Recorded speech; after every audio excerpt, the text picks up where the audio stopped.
Hold on tight for the next hour. You're entering into a place, a zone called the alternative to the alternative media.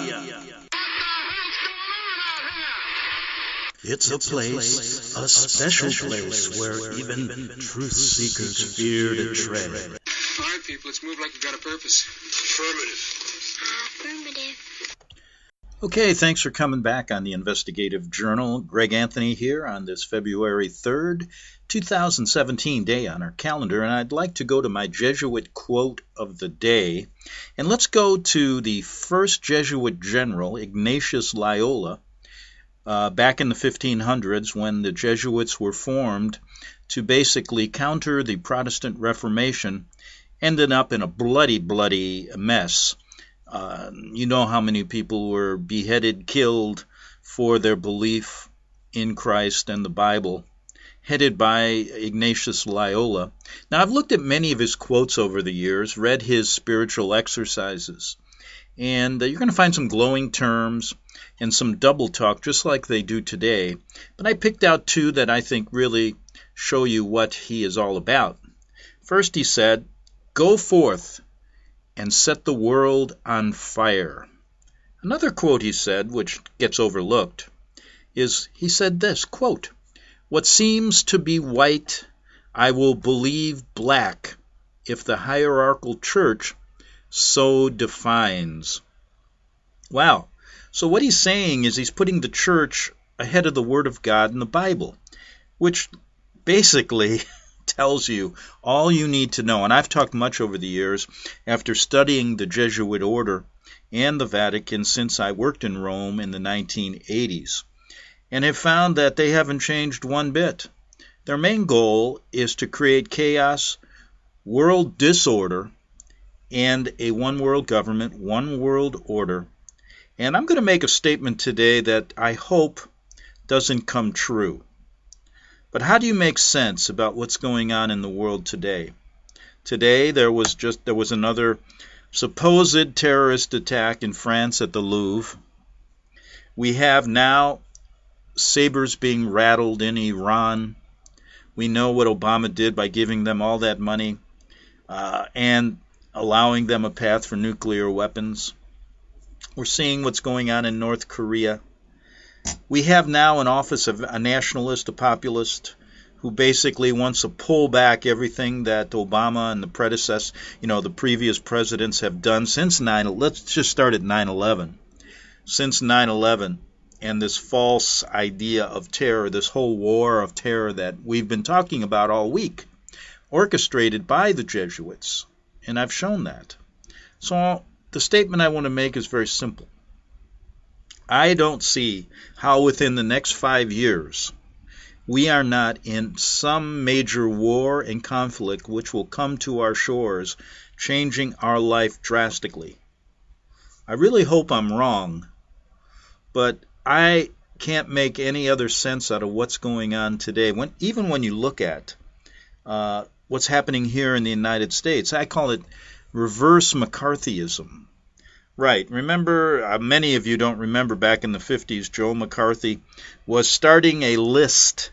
You know, he was basically an anti-communist, and he was basically spreading the right-wing agenda against the left-wing. Remember, there were people who were supposedly put on an anti-communist list in Hollywood. People were being the First Amendment rights of those on the left were being taken away. And I'm going to show you something very, very interesting in this show, because I've been talking about Edmund Walsh, a Jesuit priest who's very instrumental in creating what I say the Jesuit control of our foreign and domestic policy. He was another one of the spies working in Georgetown, told to us as a great educator. But he was also involved with McCarthy. And I got a little article that gets misplaced back in the 50s on what happened the day McCarthy started coming out with this control of the First Amendment rights of America, not allowing the left wing to speak. Well, fast forward now to 2015, and it's just the opposite. We have the left wing and a number of, I believe, Jesuit-instigated people in our Congress and Senate, and university presidents, as depicted by the riot in Berkeley, and many other going on around the country. And now the left wing doesn't want the right wing to talk. Reverse McCarthyism. So can't you see the Hegelian dialectic at work, folks? They go from one extreme to the other. People getting caught in the middle, not really understanding who they really should be not rioting against, but protesting against, and coming out and saying, listen, we understand the gig is up. And so that's what we're going to get into today and complete this kind of, I was trying to show all week how Islam and radical Islam and terrorism is just another Jesuit ploy. And I was using examples going back in history with Father Edmund Walsh. So let's do that right now. Okay, before I do that, let me read an email I got. Someone's been following all my shows this week, talking about radical Islam and what it's doing to America. And now, basically, this is not new. They've done this in the past, in the 600s, when they created Islam. And Peter Holt sent me a long email, and I think it's worth it. It gets into a lot of biblical things. And he said this. I'm going to read the end of it, and then we'll go back and read some of his email. He said, read all about Ephraim, alone in prophecy in the whole book of Hosea. What I have just explained proves that Greg's conclusion about Islam in America is correct. Spot on, Greg. So he's been listening to my shows. And he says, now the new moon shall devour them and all their fields. Hosea 5:10. Ephraim was exalted among the nations, but they incurred guilt through Baal and died. Hosea 13:1. Nothing mysterious about the second verse. Though it is the future, it is spoken as if in the past, because it's prophecy. God sees the end from the beginning, so he can do this. It simply means Ephraim, when the prophecy becomes contemporaneous, is the dominant world superpower prior to its death for incurring guilt through Baal, the Arch of Baal. The first verse is a mysterious one. How can the new moon devour the USA and their fields? Explanation to the riddle is the new moon is the start of the Hebrew months. The new moon heralds the first day of the new Hebrew month as a crescent moon. If the translators of various Bibles were onto this, they could have translated it so. It's no longer a riddle. The crescent moon is the emblem pointing the finger at Islam. And boy, he's correct on that. As for Ephraim, more such explanation beyond the present scope reveals that Ephraim is the US of A. Ephraim is a republic, is a key pointer. There are many others not applicable to other possibilities. For all those who say the king of the West is not mentioned in the Bible, well, Peter Holt thinks it is. It is not called the king of the West. It is called Ephraim. And that's spelled E-P-H-R-A-I-M. Now read about your fate.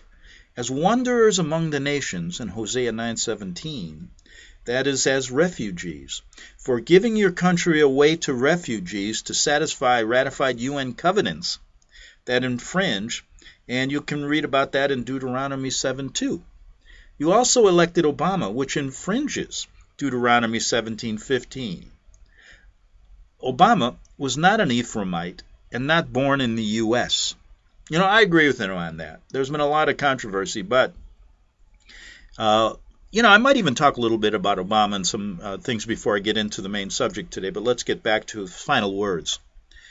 Before the November 8th, 2016 presidential election, a Democratic congressman declared that any person wanting secure, recognized boundaries for the USA is a racist. This means, and basically, folks, adding to what Peter said, that's what you're hearing in the news today.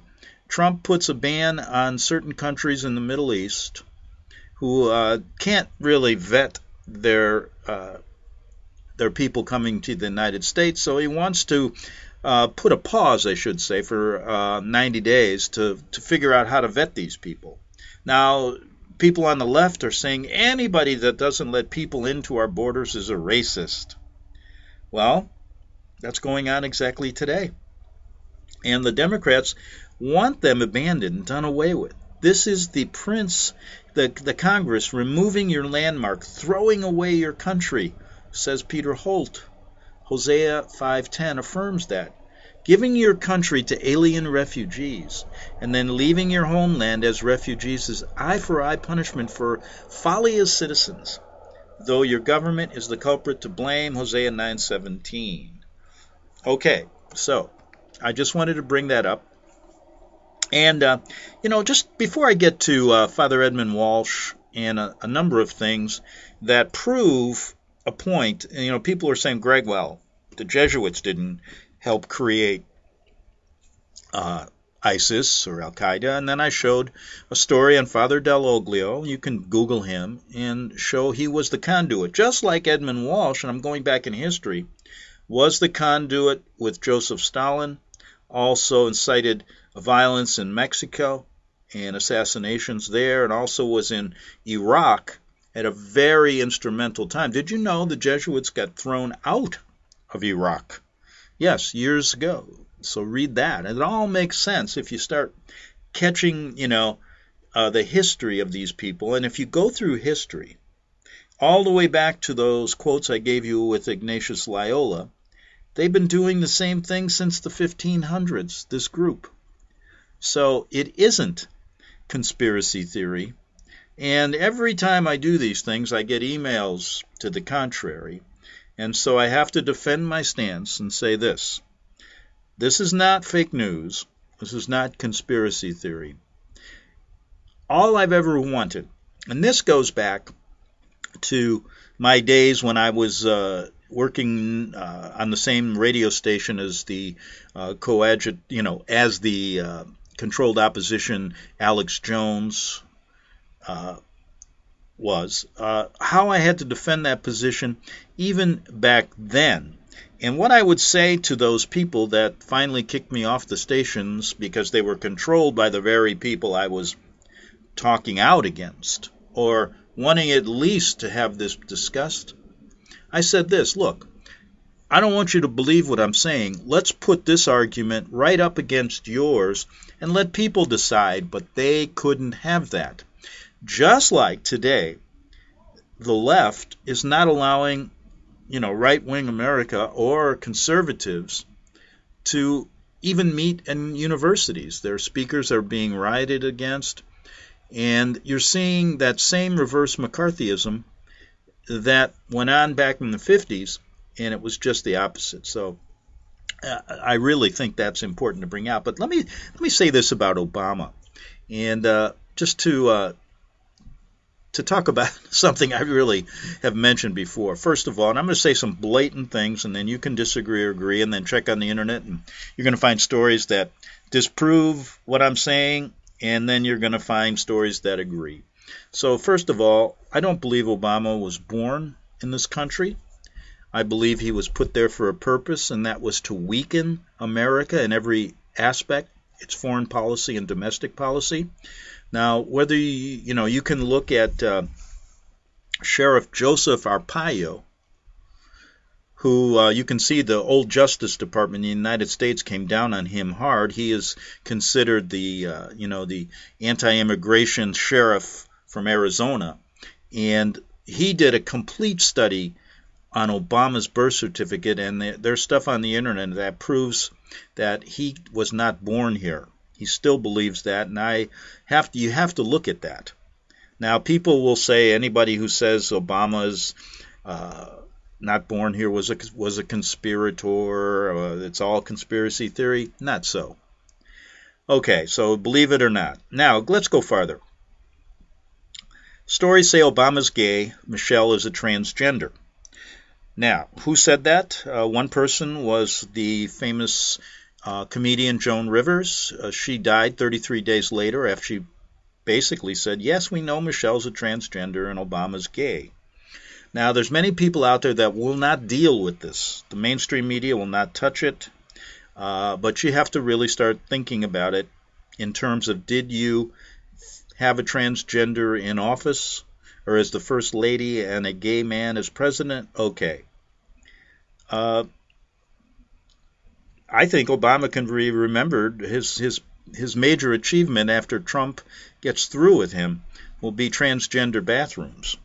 Now, as far as his children, if you believe that he's gay and Michelle's a man, they can't have children. Where did they come from? Some say they were adopted. Others said they were loaned out by friends. Check that story out.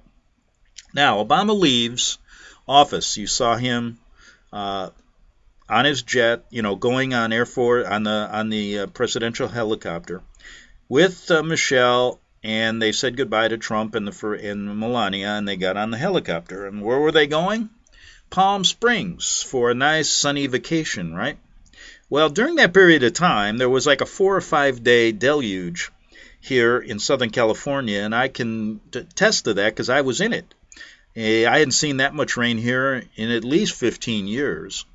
And it was coming down pretty good. No sun for 4 or 5 days, very unusual. Floods, the whole works. And it was terrible in Palm Springs. So guess what happens?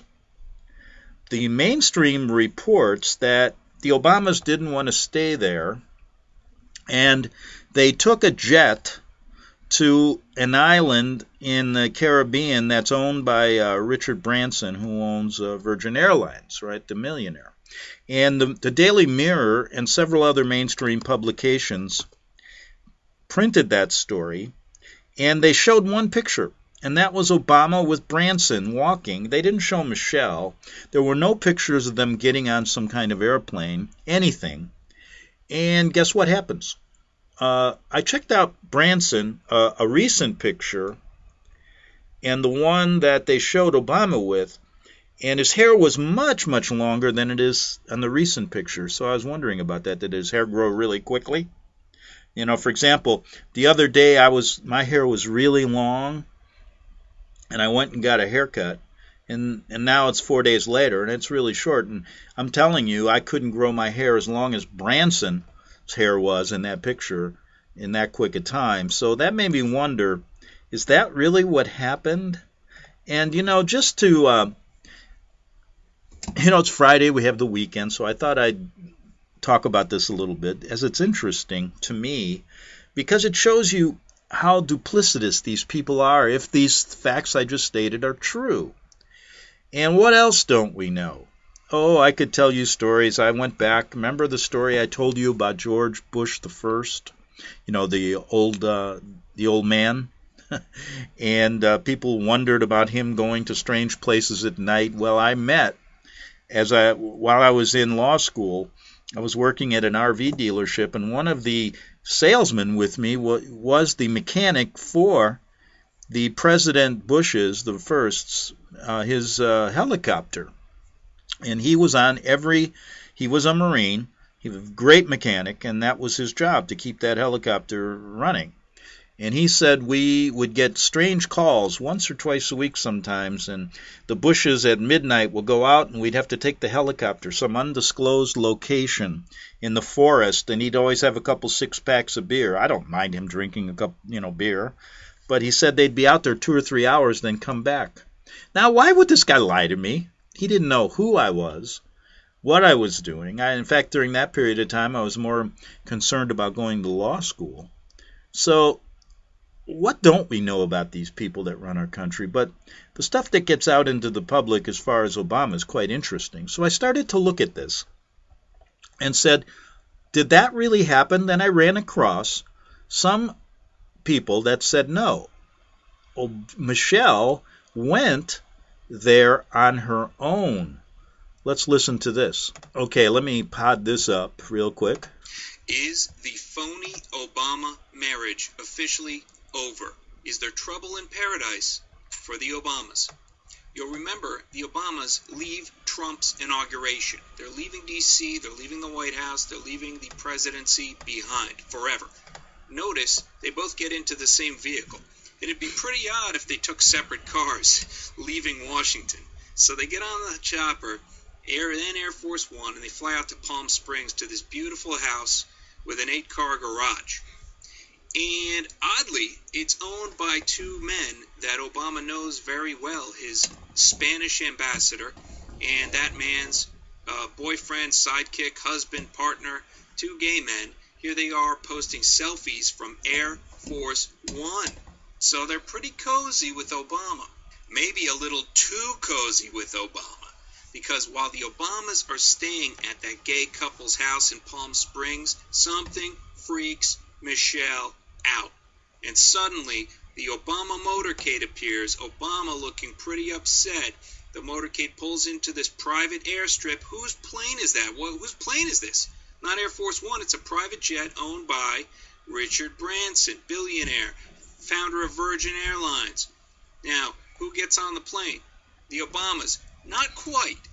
Michelle gets on the plane. There are 0 photographs of Obama himself boarding this plane. Michelle gets on this plane alone. And Richard Branson's private jet takes off with Michelle only. Where's she headed?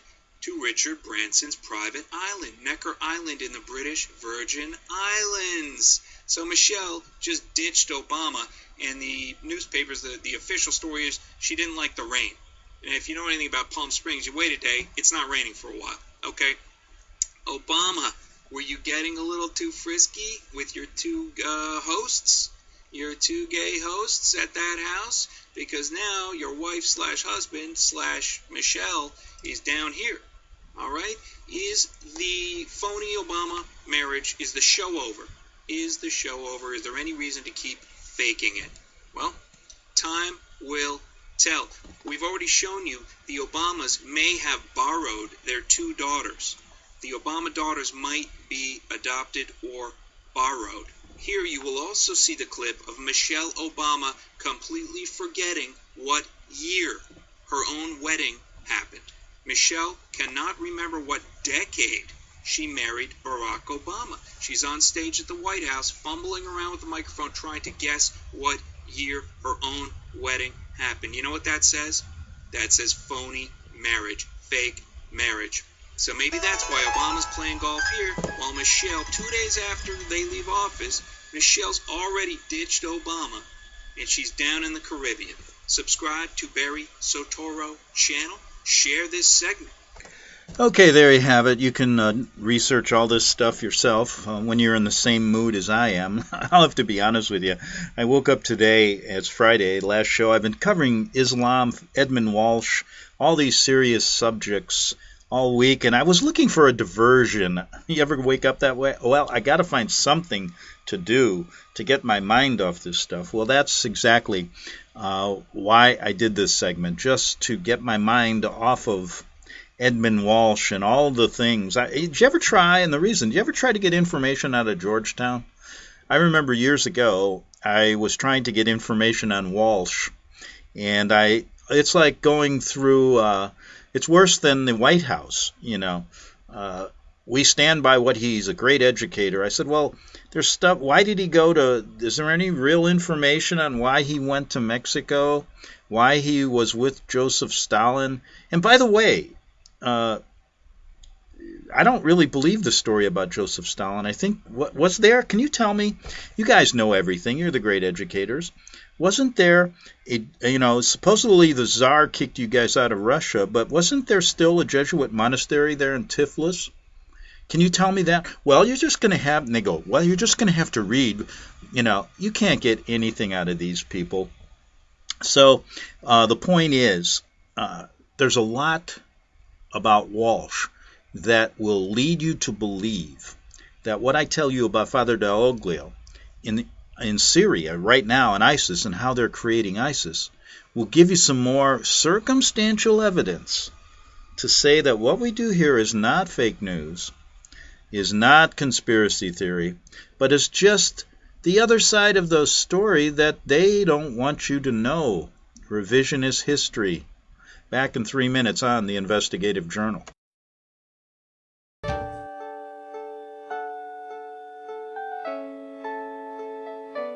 The program you are listening to is 100% sponsored by you, the listener, on this First Amendment Rights Media channel.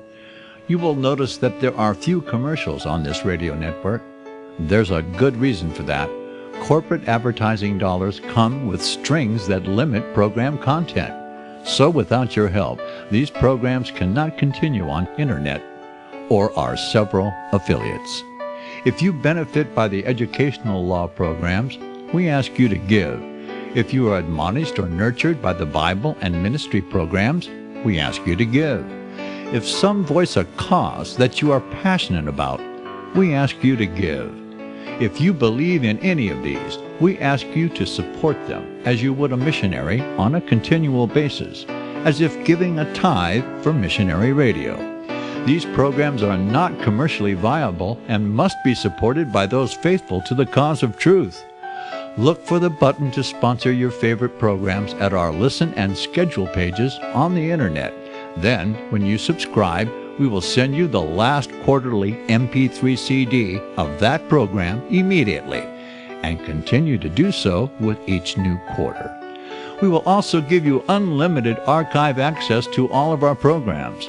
We're asking you to give much less than a tithe, so that you may also send support directly to a particular program host, cause, and anywhere else the Spirit may lead you.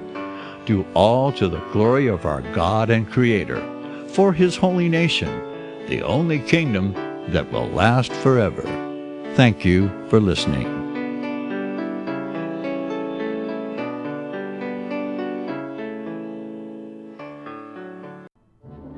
The book of Revelation says, "The spirit of prophecy is the testimony of Jesus Christ." This is at the very heart of FirstAmendmentRadio.com. In that spirit, we have created the Prophecy Reality News app for all of your mobile devices, streaming First Amendment Radio 24 hours a day, 7 days a week. Available for your Apple, Android device, and smartphone, absolutely free. Get the Prophecy Reality News app installed today, so you can listen to First Amendment Radio wherever you are. The Prophecy. Since the beginning of time, kings have sought it, nations have fought for it. It has been traded, it has been borrowed, it has been purchased, it has been stolen. There's a reason for it.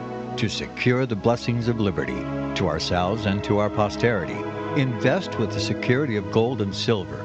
Call Discount Gold and Silver Trading at 1-800-375-4188 or visit discountgoldandsilvertrading.net. Listen to Financial Survival with your host Melody Cedarstrom right here on FirstAmendmentRadio.com at 4 p.m. Eastern or 1 p.m. Pacific Time. Visit discountgoldandsilvertrading.net or call Discount Gold and Silver Trading at 1-800-375-4188. Toll free 1-800-375-4188. The following program is labeled dangerous and off limits by the Supreme Jesuit command. But stand tall, people. Listen up, and you may just learn something. Oh, dear Lord Jesus, this ain't happening, man. This can't be happening, man. This isn't happening. Okay, back on the Investigative Journal, and all week I've been trying to tell you, or explain to you and show you facts that the Jesuits as well as the CIA and all of these people at high levels have actually created ISIS, and Islam and radical Islam are being used as an enemy to fight against the West and to basically destroy the West and bring about a one world order, one world government. Okay, there you have it in a paragraph. I realize that many people that listen to this will not agree with me. Many will. But I just say question it. Just question all this stuff. Where does it come from? And I think I've presented a side of the story that should be out there.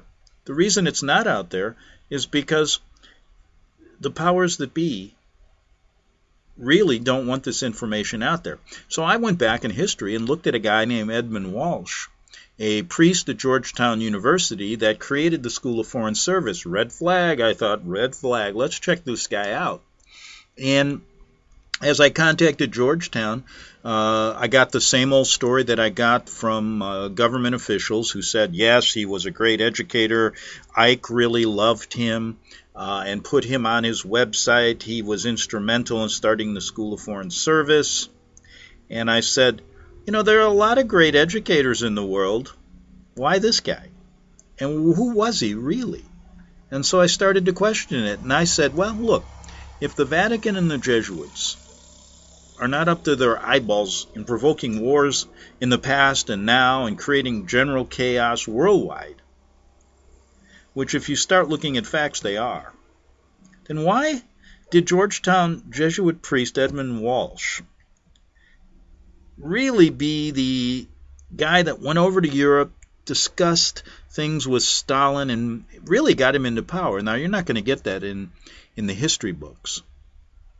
But if Walsh wasn't a kingpin in this and wasn't a spy, how could he have the power to use American money? And they actually used American money to fund Russian communism and the Bolsheviks, just like they were funding ISIS today. How could he have the power to handpick FDR and Eisenhower? Yes, when you start reading the story, he was instrumental in picking Eisenhower to push a phony-controlled World War II on the American people. Interesting. And we did a lot of stories about Ike. And there was a huge backlash in the military when he was chosen the supreme commander of World War II. There were over 50 to 60 people more qualified than him. But he was basically their puppet boy. And that's an interesting story behind the scenes. Now, let me do this. Before I continue and talk about Walsh back in the 30s in Baghdad and other things, let's look at what he did. Remember, we were talking about how the left wing now is trying to silence the right wing, just like the right wing with McCarthy was trying to silence the left wing back in the 50s. McCarthyism, right? Well, guess who was involved in that as well? Edmund Walsh. And let's look at that. This is a story you don't hear very often. Okay, this story was written in 2005, and it was taken off a website called the Spectator magazine. And it said this: on the day McCarthyism was born, on January 7th, 1950, things were very warm in Washington. A heat spell came through at 72 degrees and all this stuff, so they opened the story up with that. And he said that night, though, a meeting took place at the Colony Restaurant, a 4-star establishment in downtown Washington.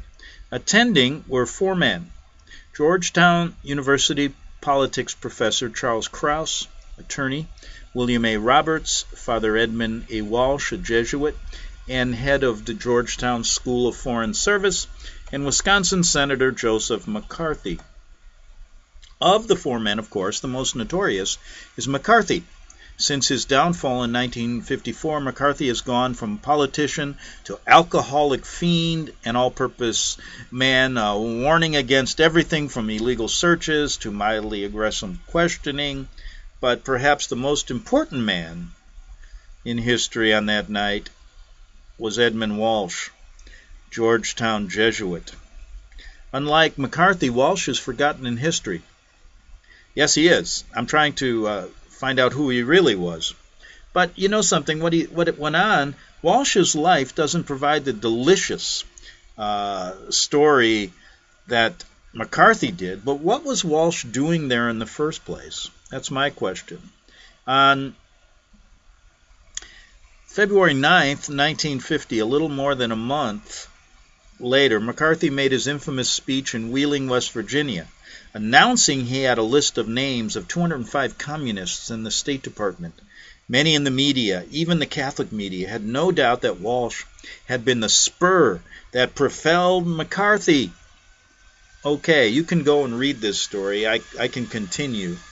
But isn't it interesting that you find Walsh meeting with Joe McCarthy right before he started this big White House list of communists in our country. So they were doing the same thing back then that they're doing now.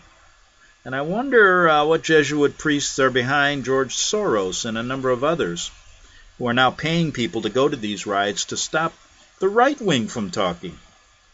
Okay, before I get back to a little bit more on Edmund Walsh and what he was doing back in the 30s and before that, just got a note that Trump has just signed a couple more executive orders which are going to get rid of Dodd-Frank, which is going to alleviate some of the regulations. This is the initial start of it. Eliminate some of the regulations so that there'll be more money. Banks aren't lending money to small businesses, so he's trying to free that up. As well as he signed a regulation to make sure that pension money gets to the pensioners, and interesting stuff. And he does this kind of an interesting way. I kind of like it. He signs these orders, and then he's got everybody there, and he shows the order and explains it a little bit. The press is there. Allows a question or two afterwards, and the question today was regarding the sanctions that were put on Iran, if you didn't know that, because Iran has now been testing nuclear ballistic missiles, which violate Obama's, deal that he got into with Iran, which was a total sham. So there's now sanctions have been put in place against Iran.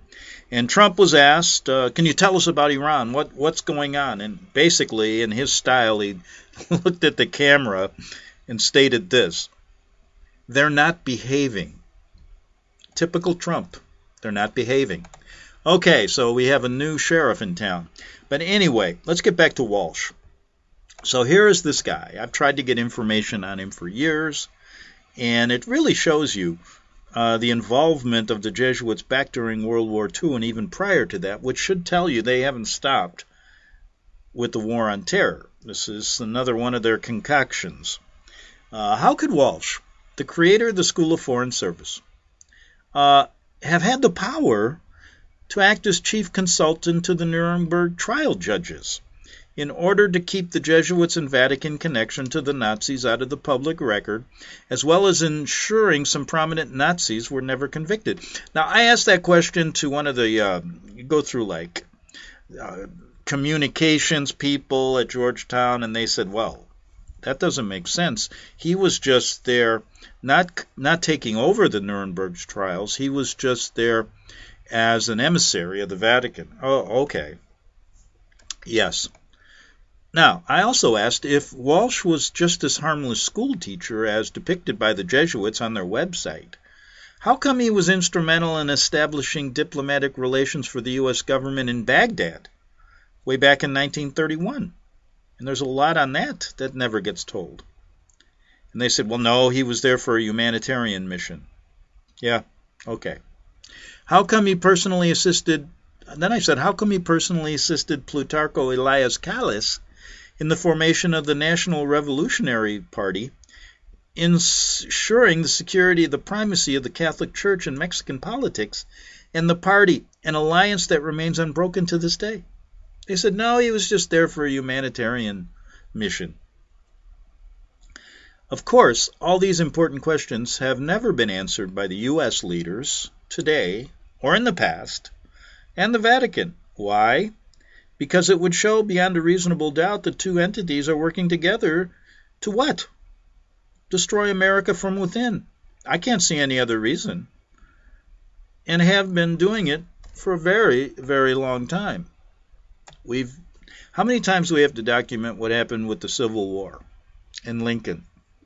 Furthermore, a good way to get to the other side of this story, since the Jesuits and the U.S. leaders aren't talking, is to take a very close look at Walsh's connections to Stalin, FDR, and Eisenhower.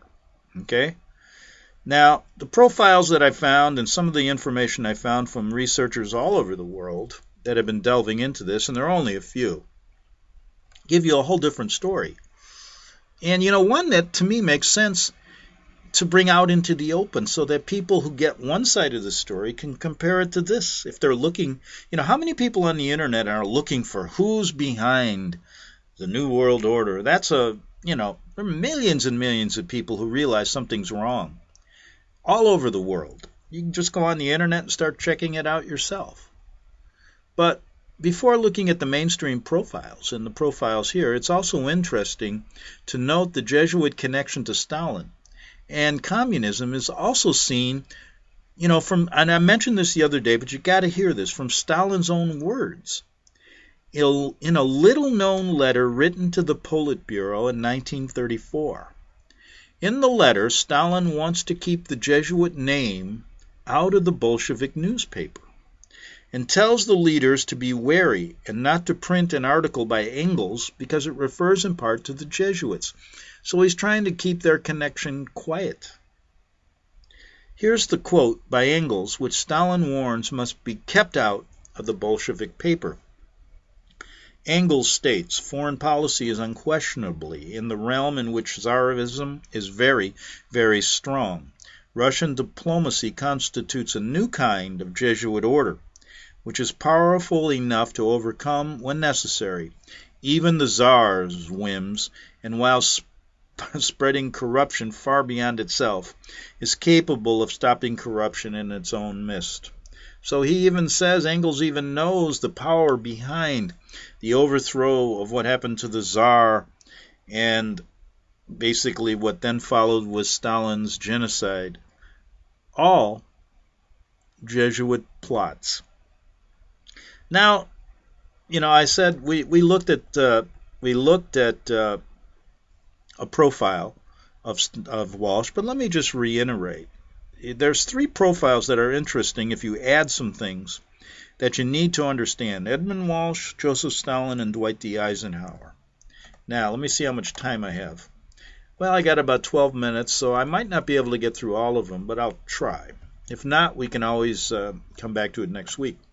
Like I said, Walsh was a Catholic Jesuit priest, right? Founder of Georgetown University. His motivation for doing so came as a result. You always wondered why.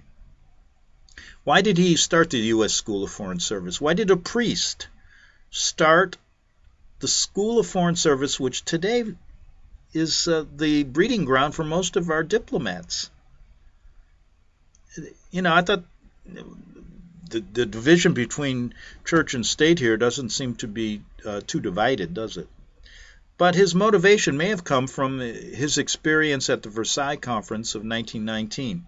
In 1922, Jesuit Superior Ledikowski appointed Walsh to negotiate. Now, see, you don't hear these things. He was the Superior General in Poland.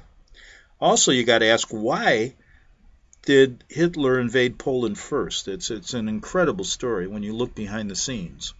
Now, at the Versailles Conference, Ledikowski appoints Walsh to negotiate with Lenin in Russia to provide emergency financial assistance on the provision. Did you ever wonder how Stalin got in power? That Joseph Stalin, who might as well be called Father Joseph Stalin, was appointed to oversee the day-to-day operations. Okay? This mission was given the public name Papal Famine Relief Mission, with little aid ever reaching starving Russians, but towards building military and financial infrastructure. Now, what better way?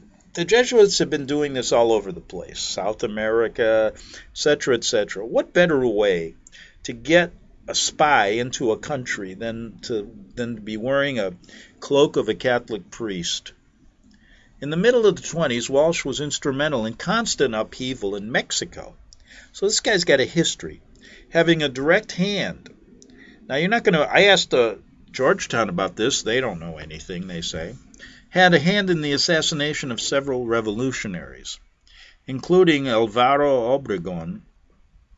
In 1929, Walsh then personally assisted Plutarco Elias Calles in the formation of the National Revolutionary Party, ensuring the security and primacy, and I mentioned this before, the Catholic Church in Mexican politics, which is very strong to this day.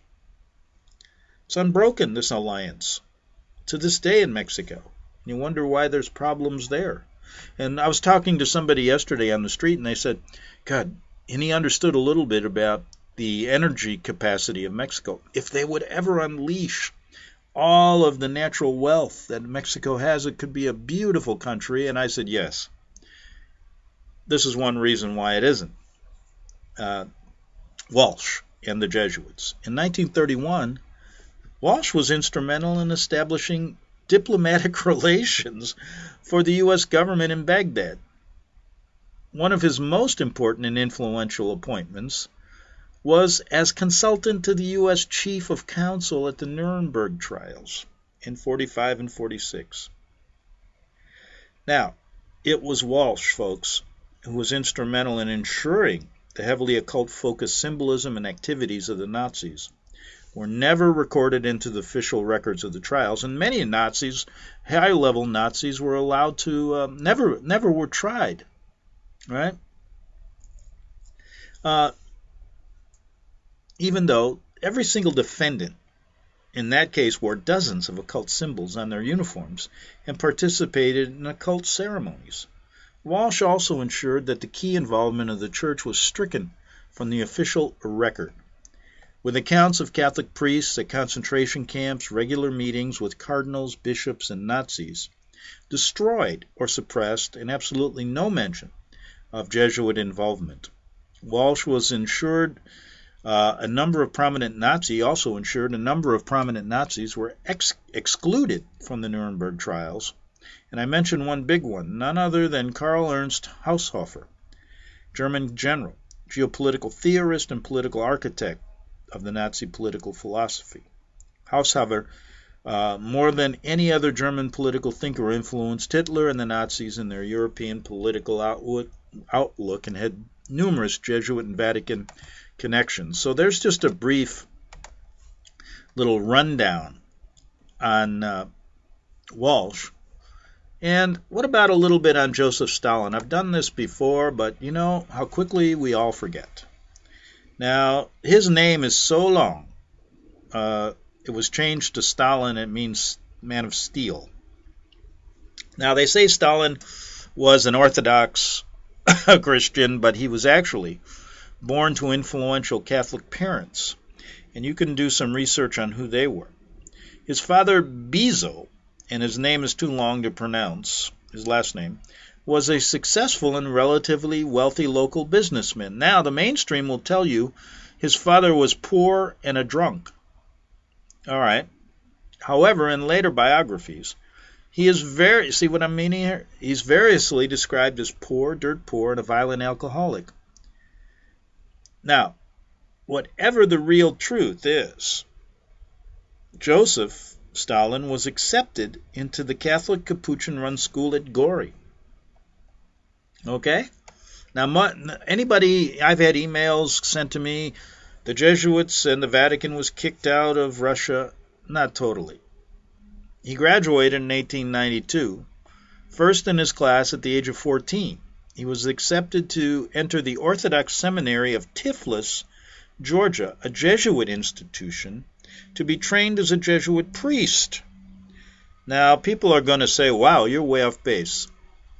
Well, you're going to get revisionist history, and this will all be wiped off the record. Remember, he didn't even want that Jesuit quote by Engels in the Bolshevik paper? You think they're going to tell you this?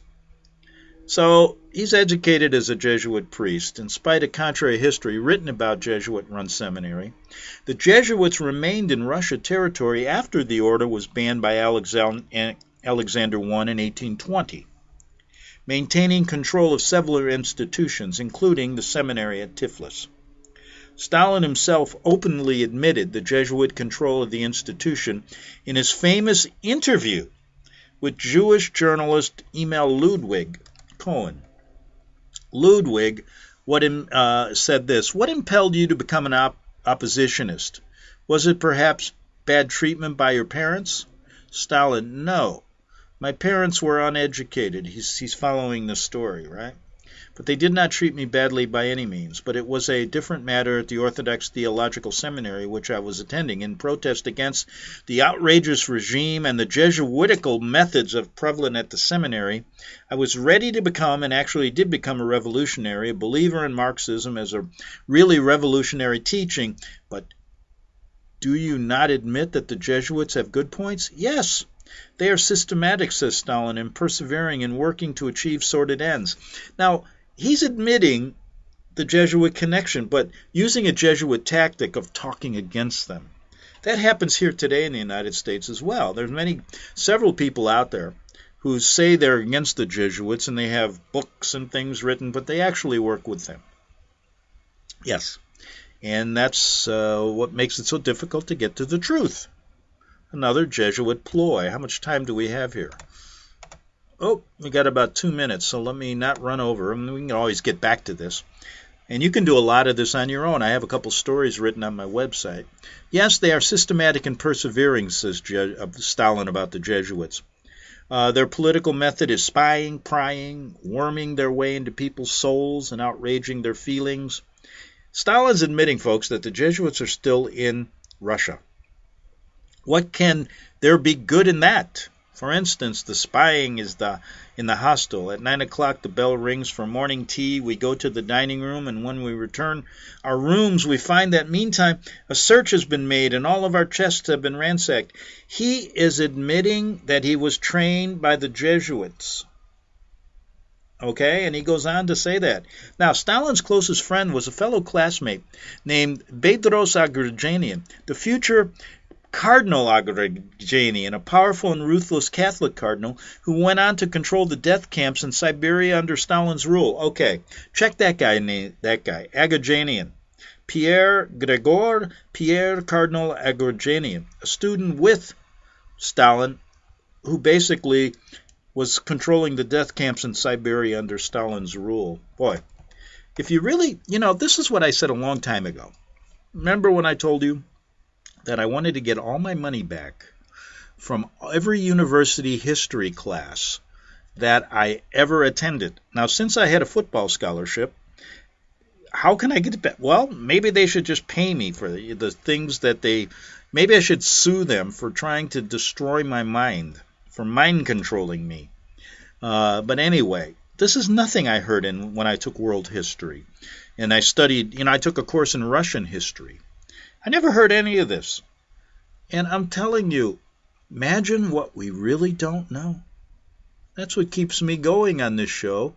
Makes me want to take a nice break on the weekend, enjoy life a little bit, and be back right with you Monday with more on the Investigative Journal. Check out that guy, Bedros Agrigenian, Cardinal Agrigenian, who worked with Stalin. Interesting stuff.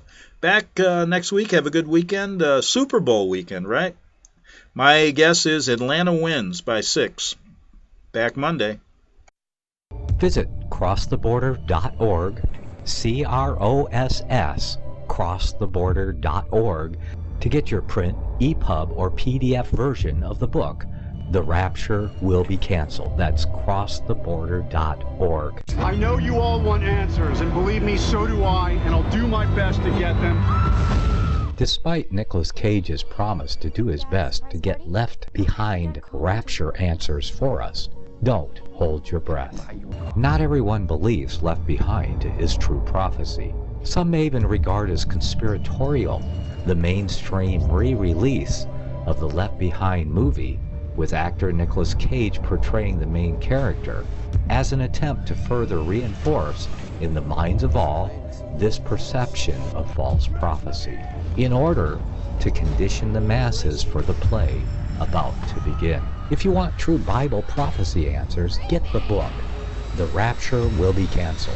The author exposes the Latin rapture origin, the 7-year tribulation deception, true Bible revelation of Daniel's 70 weeks, the abomination of desolation, the restrainer, America in the Revelation, the image of the beast and the mark of the beast, and the truth about God's chosen people, and so much more about Bible prophecy. This book will shatter the Left Behind paradigm of future events. Get the book, The Rapture Will Be Canceled. Visit crosstheborder.org, CROSS, crosstheborder.org, to get your print, EPUB, or PDF version of the book, The Rapture Will Be Canceled. That's crosstheborder.org.